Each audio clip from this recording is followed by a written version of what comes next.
This is the first of our lectures as part of the new Ian Black Memorial Lecture Series. This lecture series has been set up as a memorial to a former senior visiting fellow at the Middle East Centre, Ian Black, and I wanted to say a few words about him first before I introduce our speaker. This is much missed colleague.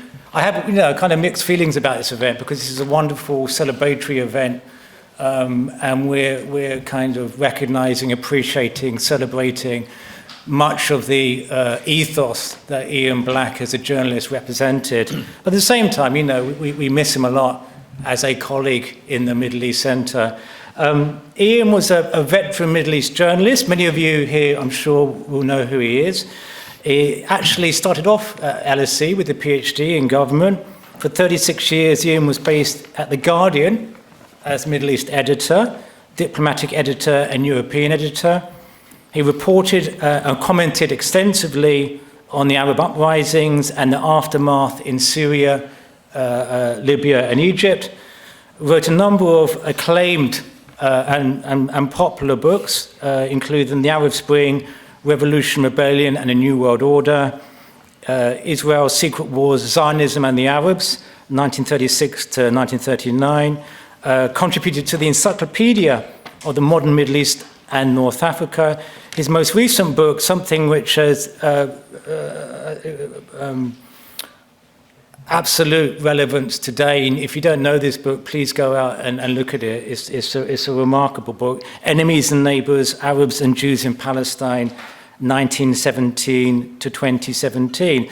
So Ian joined the LSE Middle East Centre as a senior visiting fellow back in 2018. Actually, it's when I joined, became the director of the Middle East Centre. He was an incredibly wise counsel, not just for me, for colleagues across the Middle East Centre. And we do miss him. And we're very, very pleased to have this new series in celebration of Ian.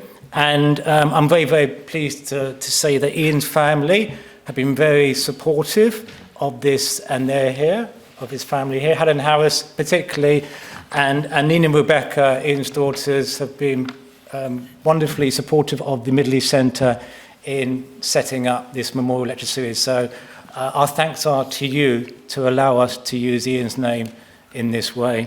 Let me pass to our guest. Our guest is very fitting because it's somebody who knew Ian. It's somebody who was also visiting, a senior visiting fellow at Middle East Centre, and you overlapped, I think, a couple of years with Ian, and that's Jim Muir. Jim is a British journalist, formerly the BBC. He's lived and reported on the Middle East since 1975. He's covered the Lebanese Civil War, Kurdish uprising against Saddam Hussein in 1991. He moved to Cairo as BBC Middle East correspondent in 1995, then Tehran, where he chronicled the election of the reformist President Khatami. He covered the 2006 Israel-Hezbollah war and spent time in Iraq until the Arab Spring, providing much of the BBC's Syria coverage. And we're very, very appreciative of Jim delivering this inaugural lecture in the Ian Black Memorial Lecture Series. Before Jim starts, let me give you a bit of the running order for tonight. Jim's going to talk. We've had some discussion about how long he'll talk for. We reckon it'll be about 30, 35, perhaps 40 minutes, followed by questions and answers. At 7:30, we move outside. We have a reception. So I'm sure there'll be lots of questions. If you don't get a chance to ask your question in the lecture theatre here, there will be opportunities outside to continue discussion, and that reception lasts till about 8 o'clock. I should let you know that, as with all public events at LSE, this event is being held in accordance with LSE's Code of Practice on Free Speech, which protects and promotes freedom of speech and academic freedom. We intend for this event to be an engaging and critical discussion of current developments in the region, and there'll be ample time during the Q&A for further discussion. I know I would ask, if you do have questions, please wait until the Q&A rather than trying to interject during the lecture. This event is being recorded. We aim to make a podcast recording of the event available afterwards. Most Middle East Centre events are recorded, and if you go to our web pages, you'll see podcasts, audio and or video podcasts of our events. Please put your mobile phones on silent to avoid disrupting the event. If you are into tweeting about the event, the hashtag is hashtag LSE Middle East, one word. In the event, this is very comprehensive, by the way. In the event of a fire, very important, the assembly point is the entrance to Lincoln's Inn Fields directly opposite this building. Okay? That's all of the format and for the time being. So please, can you join me now in welcoming Jim Muir to the LSE?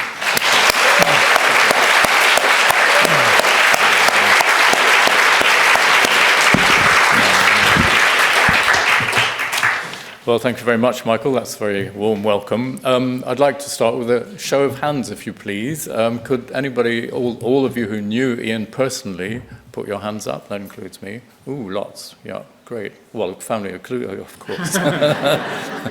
Rough acquaintance. The reason I ask is just to know how much you knew him.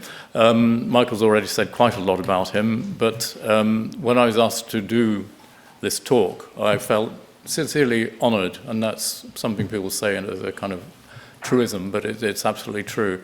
For me, Ian was kind of, not exactly a cult figure, but he was certainly a role model because he was deeply grounded on the academic side of things, and yet he had crossed the bridge to become a journalist like the rest of us. I regard myself as slightly academic, by the way, and that's why I appreciate so much the fact that he was so well grounded in the academic world. He could have been an academic, he could have stayed there, but he wanted to experience real life, so he crossed that bridge and became...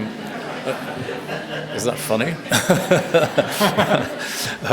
And became a journalist, and an extremely good one, and all the better for having that. You know, when you read a piece by Ian, first of all, he never wrote a boring piece. That's a very big plus. And it was, you always knew that it was speaking with authority because he knew what he was talking about. He was academically far more than respectable. Michael told you the list of books that he wrote, many of which were actually focused on this struggle over Palestine that's been going on for over a century. And he had that down absolutely pat.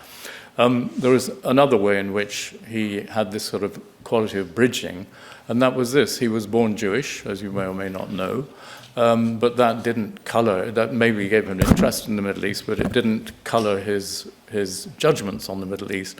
He learned Hebrew early on in his career, and then he took up Arabic as well, and he became a very accomplished Arabist. I'm told by Helen that when in Paris, Arab taxi drivers were amazed that he spoke French with an Arabic accent, which is quite something. So, yeah, he was funny, talented. If I'm thinking of my image, I was going to actually have a thing where I ask you all to close your eyes and just summon up your images of Ian.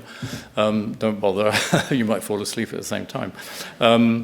But to me, he was always... If I'm imagining him in my mind, he was always either laughing or smiling. He saw the funny side of things, but at the same time, very intense, very focused, absolutely wrapped in what he was doing. He didn't care if his hair looked like he'd been dragged out of bed, that kind of thing. He didn't care about his appearance, did he? No, you know that very well.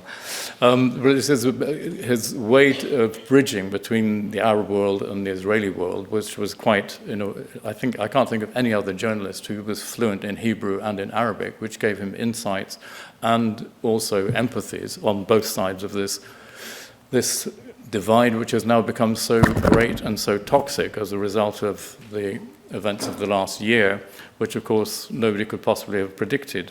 And I'm sure Ian would have had a huge contribution to make, given the fact that he had so much experience, knowledge, understanding of both sides of this toxic divide that we see now. As I say, he could have been an academic. He joined journalism after 36 years, was it, with The Guardian. He then came back here to the LSE and became a senior fellow. I remember attending one of his talks where he was launching a paper on the burgeoning relationship between Israel and the Arab states of the Gulf, which was a real eye-opener to me. I was completely unaware of that. It culminated, of course, later in the so-called Abraham Accords, but he was just so much ahead of the field on that. Then, of course, he started to become ill, and that was terrible. He kept up a bit of journalism. He was doing a question and answer session with a TV station, and suddenly became aware he couldn't answer one of the questions. He was kind of blocked. That was the first sign that something was going wrong. Then when he was out running, he fell over and didn't put his hands out to protect himself. He realized things were going wrong. He was diagnosed eventually with this horrible thing called FTLD, which I'd never heard of before, and which is a degenerative brain thing where you just basically start shutting down very, very painfully and slowly. But typical for Ian, he wrote an article about it in The Guardian with Helen. And that, of course, was very, very touching and moving, and all the more so because it was completely lacking in any kind of self-pity. He was writing about it as a journalist, describing what he was going through. And that made it all the more moving, I think. And of course, then he left us just a few months after that. And as I say, I think the world is so much, obviously people miss him for so many reasons, personal reasons, professional reasons, but above all, it was his ability to see both sides of this story, which has become so much more toxic since he died. So he's missed hugely for that, for the insights that he would have brought to this very, very polarized situation that we have now. So obviously we're now going to start looking at that situation. But before we get into the details of what's actually happening now, I'd like just to talk a little bit about war reporting. So we have a sort of baseline to look at why this war is so extraordinary and so unusual. I'd also like to say I'm not a war reporter. I'm a correspondent, Middle East correspondent, who's inevitably got caught up in the various wars that have happened on my patch. And I don't think Ian would have regarded himself as a war correspondent, would he? No. We're correspondents who cover the Middle East and who get obviously involved in covering wars. In my view, there's no one best way of covering a war. All contributions are valid, some perhaps more interesting than others, but you can cover the war on the ground, which almost often means getting it embedded. It depends on what war it is. Every war is a bit different.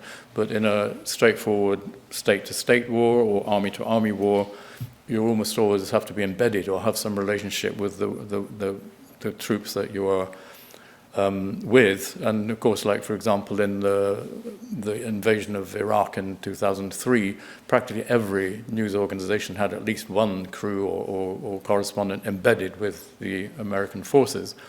And that was regarded as normal, even though, of course, you're showing one side of the war, one slice of the war. You're not trying to cover the whole thing. In my case, for example, in Lebanon, I got caught up in a different kind of war, a civil war, where there was not just two factions with a clear-cut line between them. There was about 18 different armed groups, often no clear dividing line between them. That was constantly changing.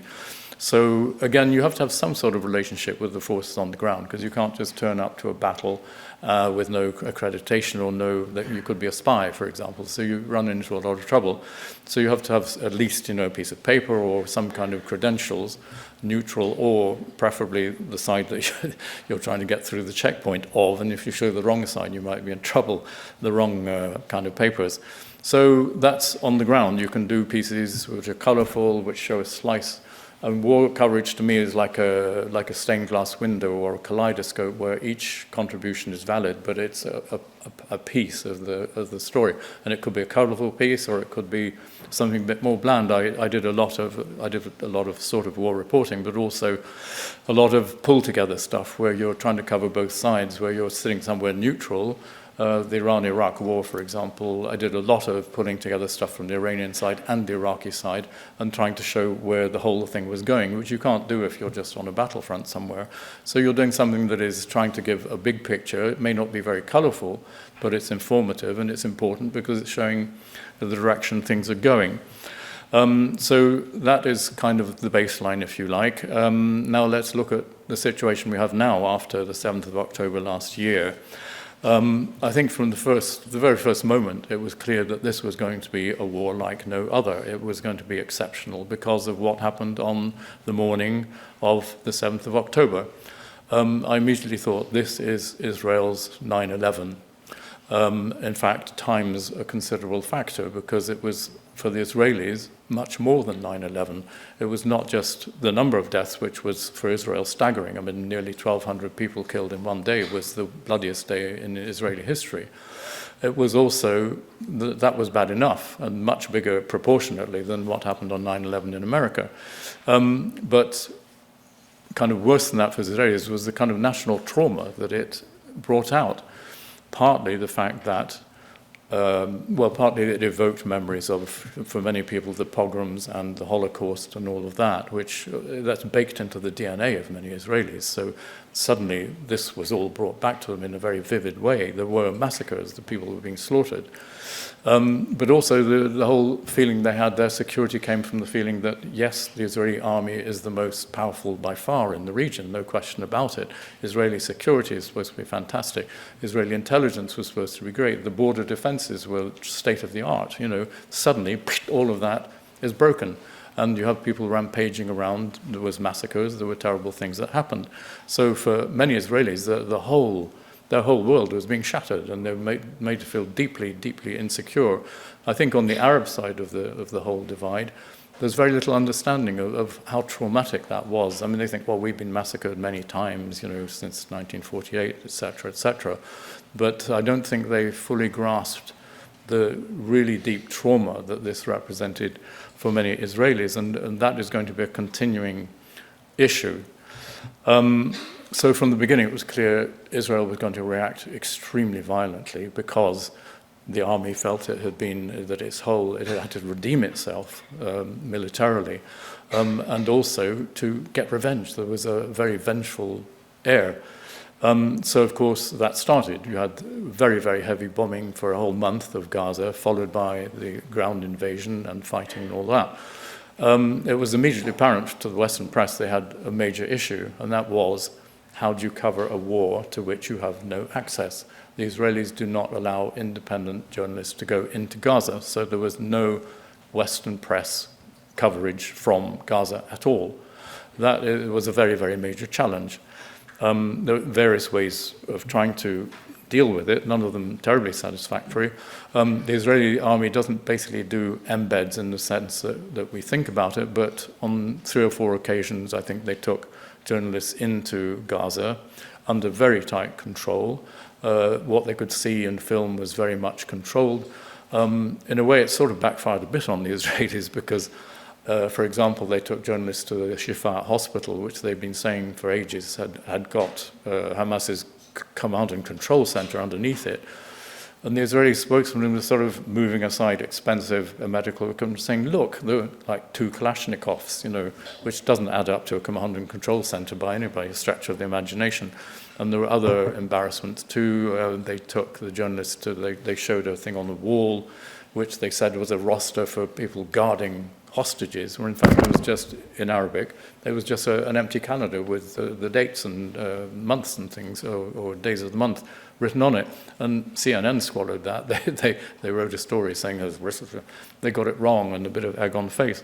So those things were very, very limited utility, these mini embeds, you could call them.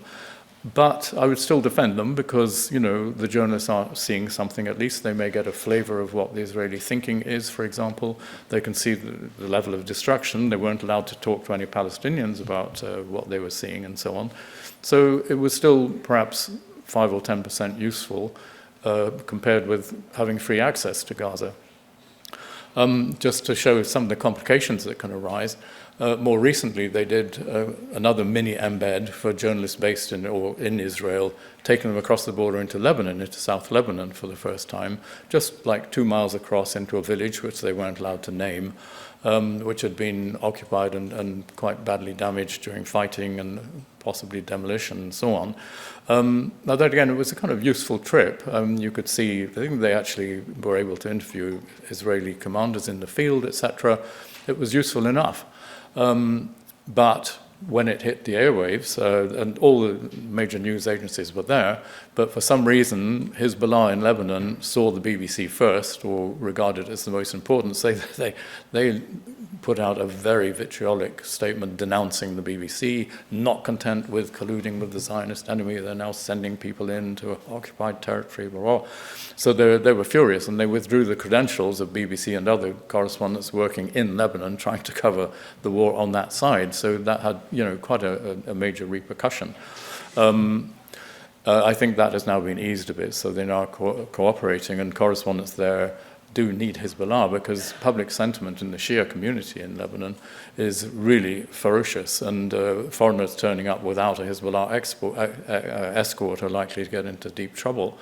So Hezbollah is kind of acting in a kind of embed role, if you like, coming along and actually easing the task of journalists, and who actually wouldn't be able to go there without that escort. So there we have it. There's very limited access, very big problems getting access to the story. There are other workarounds where you can do decent, valid reporting without necessarily being in Gaza. Now, I'm calling this hybrid reporting.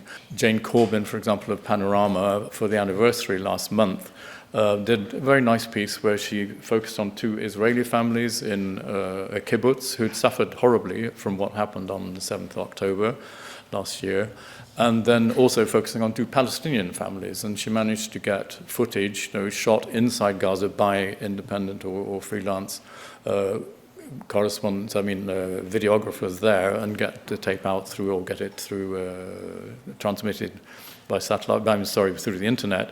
So she put together a very nice piece that worked quite well. Channel 4 also had a very good piece about that horrible story of Palestinian prisoners from Gaza being basically raped and molested in Israeli captivity. They did a very credible piece, filmed, mainly in Israel, but also with input from Gaza. Slotted in, kind of commissioned from freelancers in Gaza, transmitted by internet and worked into the story. That worked very well. And you can even do, there was an Al Jazeera investigation of what actually happened on the 7th of October, a 1-hour documentary, which was also carried by a thing called Double Down News. It was pretty unbiased, but it kind of demystified quite a lot of the tales about what happened on the 7th of October. And that was done entirely in Israel with Israeli sources, and a really good piece. But all of this, of course, doesn't equate to what you would be able to get if correspondents were allowed into Gaza to do the story. It would make so much difference if the big TV stars could be there saying, look, this is what is happening. That would have a huge impact. So basically, now the obvious source of help for the foreign press who are stuck outside are the journalists inside Gaza, who've been doing an amazing job and a very courageous job. For example, we're going to talk about social media in a minute, but Al Jazeera, for example, has been doing what you call conventional or terrestrial journalism rather than social media stuff. And from the very beginning, they've been doing around-the-clock live coverage. They've covered countless immediate aftermaths of Israeli strikes, countless images of bodies being carried into hospitals, laid on the floor because there's nowhere else to put them, and so on. They've done an amazing job, and I'll talk about the price of all that in a minute. But the social media has really erupted from Gaza.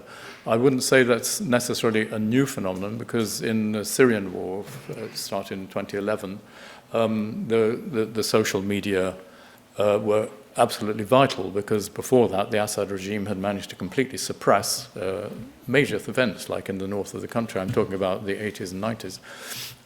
They could completely control and suppress it, but once social media were available, as soon as anything happened, you'd have reports coming out on the internet and spreading like wildfire.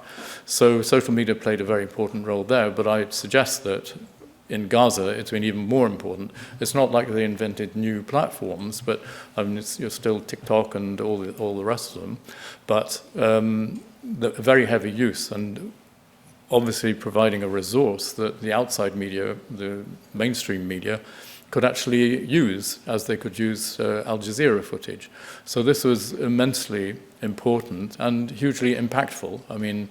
many people, especially young people in the West, their main source of news became the news coming out, the postings on video blogs, etc., by especially young people in Gaza desperate to get their story out. And that became hugely important and very, very influential. One wonders, for example, if the Columbia University and other campus unrest would have happened had they not had input from social media. If they'd only been getting New York Times and Washington Post and the networks, they'd probably know very little about what was going on. Now, obviously, social media has drawbacks. You can get fake news that goes around. There was a situation, for example, where there was videos going around, video footage of women soldiers butchered, but then in fact they'd been butchered by the Turks or killed by the Turks, and they were Kurdish fighters, nothing to do with Gaza at all. So you've got to be really careful. But eventually the truth tends to come out. If there's something that's visibly fake, then it does usually get unmasked. The phenomenon of social media is obviously extremely important.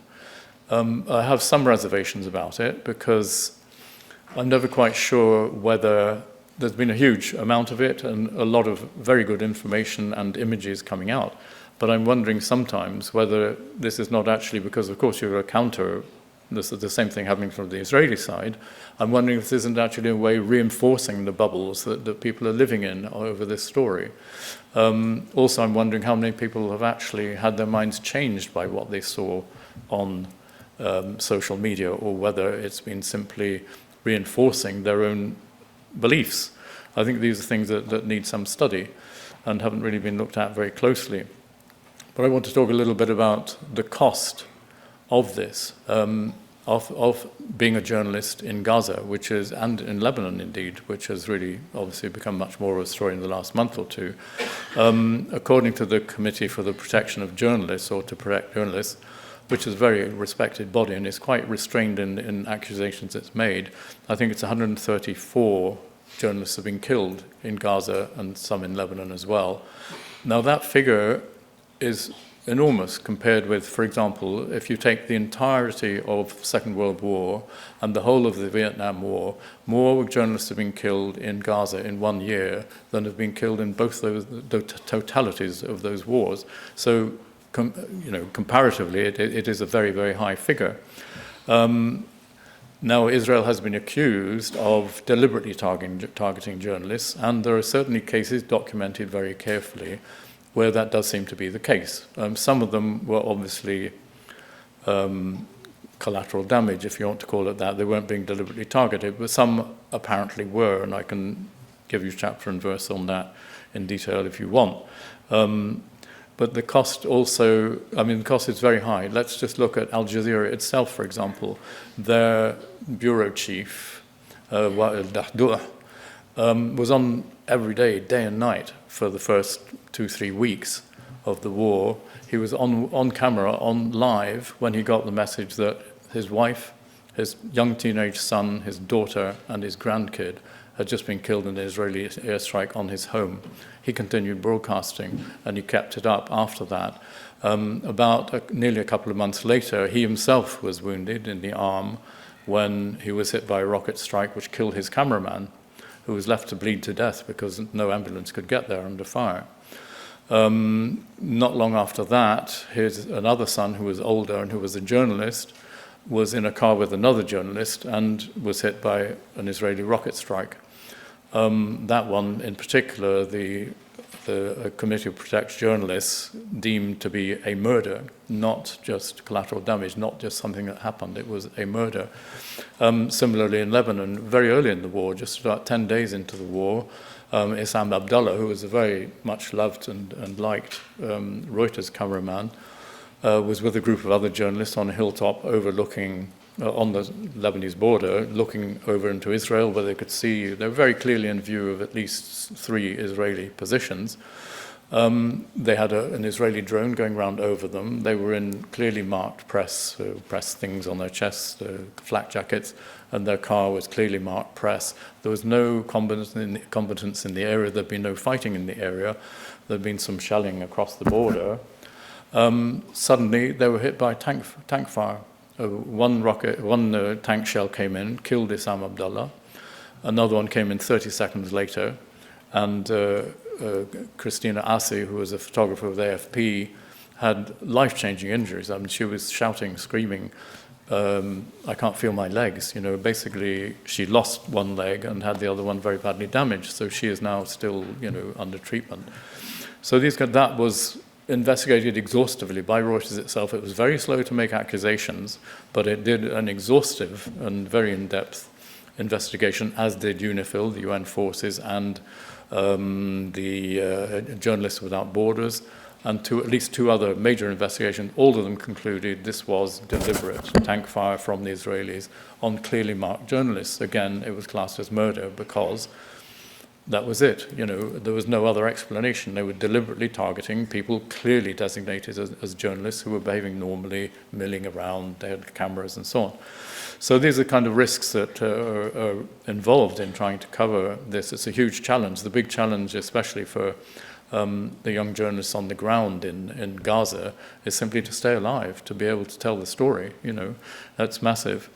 I want to talk a little bit about another way in which this war has been very different, and that is the level of technology that the Israelis have been deploying, which enables this kind of killing that we're talking about. Who in this audience can put their hand up and say if they know in this context what lavender is? 1, 2, 3. Oh, well done, some of you. Yeah, good. Lavender is a system adopted by the Israeli intelligence, military intelligence unit 8200. It's a system whereby they feed every scrap of data they have into a powerful computer, and then artificial intelligence basically sorts out a list of targets, i.e. people who it deems worthy of assassination. In the early days of Gaza, it produced 37,000 names. Now, a human being only looks at each of those names for about 20 seconds, according to a report in a magazine called Plus dialing code for Israel, was it? 972, thank you very much. It had an exhaustive article which has never been debunked by the authorities. Now, a human being only looks at those targets for about 20 seconds. There's no examination of the data on which those decisions are taken. So they're basically taking a computerized list and approving it. So many people were killed. And what is terrible is that if it's a low-level operative, Hamas operative or Hezbollah operative, who's been singled out, they're allowed to kill between 15 and 20 collateral damage, other people, in other words, their families. And if it's a higher value target, it can be 100 or more. And the default mode is to hit these people when they're in their homes, not when they're out fighting, which is slightly ironic because Israel's always accusing Hamas and Hezbollah of using civilians as human shields, and yet they wait till they're in their families before they get them. At least several journalists who were killed in their homes, and many suspected Hamas people. Equally disturbing, these machines are 10%, have a 10% fault in them. I mean, the list of people they produce includes 10% of people who shouldn't, by their own criteria, have been singled out for assassination, yet it just goes ahead. Also, another equally horrible thing, because it's cheaper, they use not smart bombs to hit them. In other words, they're demolishing whole buildings or whole areas where they could have used much more expensive smart weapons, which would take out just that individual and the people immediately around him. So these are the kind of technologies that's now being deployed. And I've been absolutely stunned by the wider technology that the Israelis have at their disposal. They can be killing a couple in a car coming down the coast road in opposite Juni in the Christian area north of Beirut, hitting a flat in Damascus where there's a suspected Hezbollah or Iranian Revolutionary Guard person, bombing Gaza, bombing the southern suburb of Beirut, maybe doing something in Yemen. All of these things happening simultaneously. There was a film recently called something like Everything, Always, All the Time or something. What was it? That sort of title reminded me of what the Israelis are doing. The technology is absolutely stunning, really, that they can do all these things at the same time. And often, I mean, they can take out like a PFLP guy you've never heard of in the south of Beirut, and at the same time as hitting something at a camp in the north of Lebanon and hitting somebody in Syria or Iraq, whatever. It's just amazing, the technical capabilities. I don't know if you've read Anthony Loewenstein's book called The Palestine Laboratory. It's very well worth reading because it shows how the Israelis are actually testing all these weapons systems and new technologies and computerized stuff and so on, so they can then sell it on to the rest of the world. It's a part of the export thing.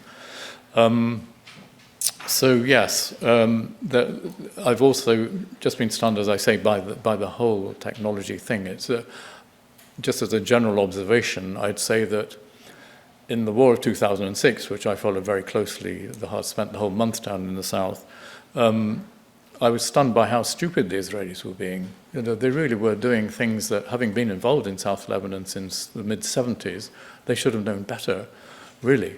But in fact, they were making mistake after mistake, and in the end, they sent, at the very end of the month of the war, they sent tanks in and got practically massacred in an ambush. So they limped away from that war, obviously not beaten, because you can't beat a superpower, which Israel is in comparative terms, but they'd been humiliated by Hezbollah, and Hezbollah had sort of won. The problem for Hezbollah since then, that the Israelis have been playing catch-up ever since. They've been planning for what's happening now, technologically streets ahead, and Hezbollah has been trapped in the mentality of 2006. They're still thinking, oh, they'll come in and we can get them with our RPGs and so on. They haven't really moved on, whereas the first signal of how advanced the Israelis have become was that horrendous issue of the exploding pagers and walkie-talkies, which, if you lay aside any moral or ethical considerations, which are probably quite great, or should be, and the Israelis themselves have never actually admitted to doing that, possibly because they're aware that there are moral and possibly legal implications. But as a military move, it was stunning. When people manufacture anti-personnel mines, they don't make mines that kill you. They make mines that maim you, and that's what all these walkie-talkies and things did. They blinded people, they blew their hands off, or part of their hands off, or maybe crippled their waists, which is much better from a purely military point of view than killing them, because they're out of the battle anyway, but they're going to have a huge amount of resources if they've been maimed or harmed rather than killed. So it was a kind of very cynical, but it was a masterstroke militarily, because it took out of I can't remember the exact figure, was it 1,500 or 2,500, but an awful lot of Hezbollah fighters or operatives were taken out of commission and had to be rehabilitated. Now I'm going to have to speed up, it seems, because I've already done 30 minutes. So we talked about the high-tech stuff. I wanted to just talk about how this war has also affected the Western media, what happened on the 7th of October, and especially the kind of things that turned out not to be true, like the thing about beheaded babies, which Netanyahu continues to talk about beheaded babies. There were no beheaded babies. There were no babies burned in ovens. There were no babies pulled out of their mothers' wombs and killed. That just simply didn't happen. Yet those are the things that made headlines around the world, and still do. And Netanyahu just last week was talking about beheaded babies again. It just didn't happen. There's no evidence whatsoever to support it. The rape issue is more complicated, but certainly people have done investigations. The Times did one just the other day. What I want to get to through this is to say that this has had a corrosive effect inside the Western press like no other war that I've seen. People have different opinions about the war in Ukraine, but you don't see this kind of divisive, corrosive, vitriolic splits that have opened up. Just the other day, there was an open letter complaining signed by 100 BBC people, BBC staff, complaining about BBC's lack of balance and the fact that it's not applying rigorous evidential criteria to reporting on this conflict. And there are many sort of taboos. If you see an interviewee on the BBC talking about the genocide, you can see a visible wincing from the presenter. So there's this kind of there's been ructions inside the BBC. The New York Times did a piece about how Hamas was weaponizing rape as a weapon of war, which, again, the evidence really isn't there. And when that was taken apart, it was just seem to be not in line with the New York Times' normal standards. So this has caused ructions. Even the Jewish Chronicle, which is was a highly respected 150-year-old newspaper for the Jewish community, it ran a whole series of 10 articles by somebody who turned out to be quite a phony, and the articles themselves were planted probably by Netanyahu's office or by Mossad or whichever, but which reflected a bit of a struggle going on inside the Israeli leadership. And a lot of very good journalists actually walked out. Jonathan Friedland and others walked out because they didn't want to be associated with that standard of journalism. So there's been this sort of extraordinary rifts opening up within the journalistic community in the West, which has never happened before, as far as I'm aware. Quite extraordinary. I'd like just to end by reading out to show the effect this whole thing has had on inside Israel itself, which is vitally important. I mean, what happens in the West may not be that important. But I just want to read something that I found really, really revealing. It's by Professor Omer Bartov. I don't know if that name means anything to anybody. He's a professor of Holocaust and genocide studies, Israeli-born, served in the IDF, etc., in the October War, and in the West Bank and in Gaza and so on. So he knows where he's coming from. He's Israeli. But he's been outside the country. He came back. He hadn't been in Israel since the previous June. He came back this June, and he was shocked to find the changes that had taken place in Israeli society since he left. He said there were two main conclusions he came to about the mentality now prevailing. He said the first is a combination of rage and fear, a desire to re-establish security at any cost, and a complete distrust of political solutions, negotiations, and reconciliation. The second is the utter inability of Israeli society today to feel any empathy for the population of Gaza. The majority, it seems, don't even want to know what's happening in Gaza, and this desire is reflected in TV coverage. Israeli television news these days usually begins with the reports on the funerals of soldiers, invariably described as heroes, fallen in the fighting in Gaza, followed by estimates of how many Hamas fighters were liquidated. References to Palestinian civilian deaths are rare and normally presented as part of enemy propaganda or as a cause for unwelcome international pressure. The scale of what's being perpetrated in Gaza right now by the IDF is as unprecedented as the complete indifference of most Israelis to what is being done in their name. The way people's eyes glaze over whenever one mentions the suffering of Palestinian civilians, the deaths of thousands of children and women and elderly people is deeply unsettling. The impression I got was consistent. We have no room in our hearts. We have no room in our thoughts. We do not want to speak about or to be shown what our own soldiers, our children or grandchildren, our brothers and sisters are doing right now in Gaza. We must focus on ourselves, on our trauma, fear, and anger. So that is really worrying to me. It shows how Israeli society as a whole has been, the peace camp has been decimated. The peace camp in Israel virtually doesn't exist. There are a few brave voices being raised, but a lot of them are actually trying to get out of the country because they find the atmosphere toxic and unbearable. And this is allowing Israeli politics and politicians, Netanyahu and Ben-Gvir and these people, to basically lead in directions which wouldn't have been possible before. So given this huge gulf, I mean, on the Arab side also, you're not going to find many Palestinians or Arabs who are going to feel like extending a hand to the Israelis after what's been happening in Gaza.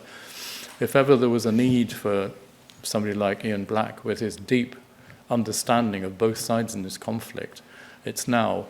The Iranians have a phrase for when they're missing somebody. It's, your place is empty, Jat Khaliyeh. I would say, Ian, your place is really very, very empty now. Thank you very much.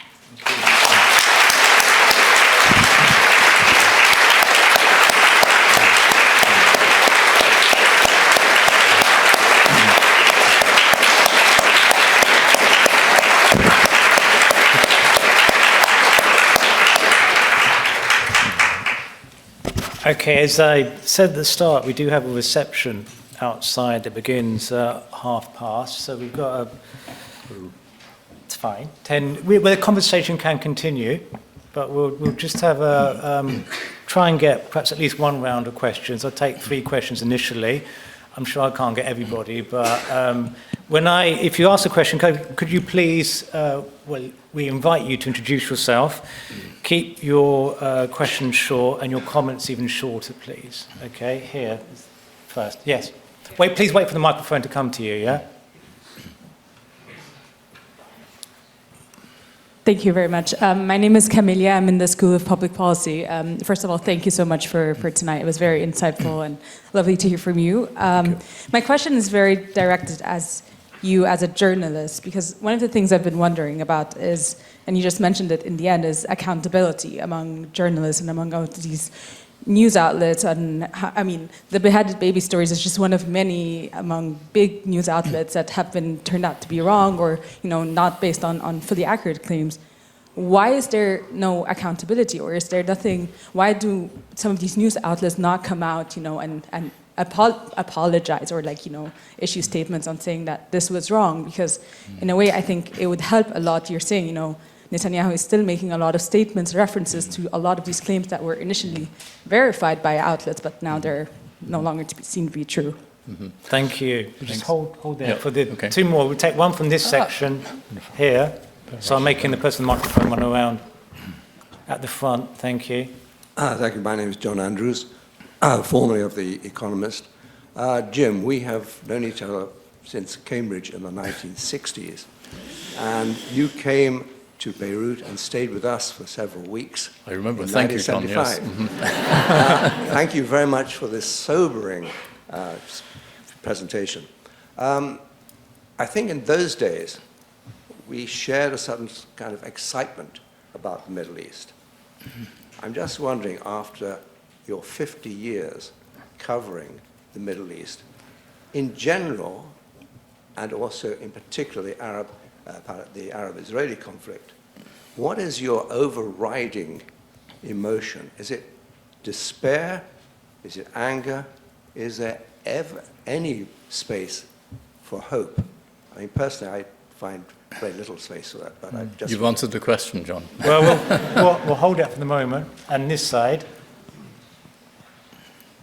Halfway up. Thank you. I'm going to have to remember these questions. Mike Cushman, formerly of this parish, but now retired. Thank you very much, Jim, for a very evocative description of what it's like on the ground. What I'm interested in is what happens when it gets back to London. I remember a few years ago listening to Jeremy Bowen in another lecture theatre on this floor, talking about the pressures on BBC journalists about what they were and were not allowed to say, and the framing of the discussion, which he felt very, very constrained by. I mean, that must have been 4 or 5 years ago, I think. Do you think it's got better? Do you think it's got worse? Thank you. Okay, so we'll take those 3 questions. Okay. Do you want me to... I think I've probably more or less got it now, thanks. Coming to your question about accountability and so on, I think part of the problem in the West is that this whole thing played into an existing kind of psychosis about the issue of anti-Semitism. You had the kerfuffle in the Labour Party, Corbyn and all the rest of it, and I think the Israelis were quite successful in conflating criticism of Israel with anti-Semitism, which to me are totally different things, obviously. But people are terrified of being accused of being anti-Semitic. So I think that goes a long way towards explaining why there's extreme nervousness, and you can see it in BBC coverage and things, of talking about, for example, none of the major organizations like the BBC have done a proper forensic, in-depth investigation into what actually did happen on the 7th of October. So, and nobody, and yeah, there's a lot of very soft questioning going on. I saw on listened actually, it was a radio program where the Israeli ambassador was given a totally free ride, no pushback at all, coming out with all the stuff we know about. Whereas the next day, the Lebanese ambassador was constantly interrupted, saying, with cries of, Hezbollah is firing rockets into Israel, in response to everything he was trying to say. It shouldn't really be like that. There should be much more, strict questioning and pushback on both sides, not just on one side. But I think it's partly because it does play into this anti-Semitic kind of phobia that people have, that you can't, there are some topics that are just so delicate that you just got to steer away from them. I think that's basically the problem. Yeah. Now coming to the other one, John, there you are. Yes, my overwhelming. I'm depressed, I'm angry, I don't see a lot of hope, to be honest, because this thing hasn't run its course either. We don't know where it's going. I said at the beginning, I think, that it's existential for both sides. You know, it could be. I've seen articles from Jewish Israelis saying this could be the end of Zionism, you know, but lots of people saying, you know, the most likely thing is the Palestinians get shoved out of the West Bank and out of Gaza, and, you know, from the river to the sea will be purely Jewish Israeli, you know. And we don't know which way it's going to go. I mean, we're talking about a two-state solution, but is that viable at this stage when you've got 600,000 settlers? You know, is a one-state solution, can kind of Arabs and Jews living together in a one state after everything that's happened and the kind of vitriolic polarization that's taken place? What is the solution apart from that? I mean, shove the Palestinians out and say bad luck. I'll just read you a little. I carry a few quotes around with me because they're so meaningful. I won't take more than 10 minutes, that's all right.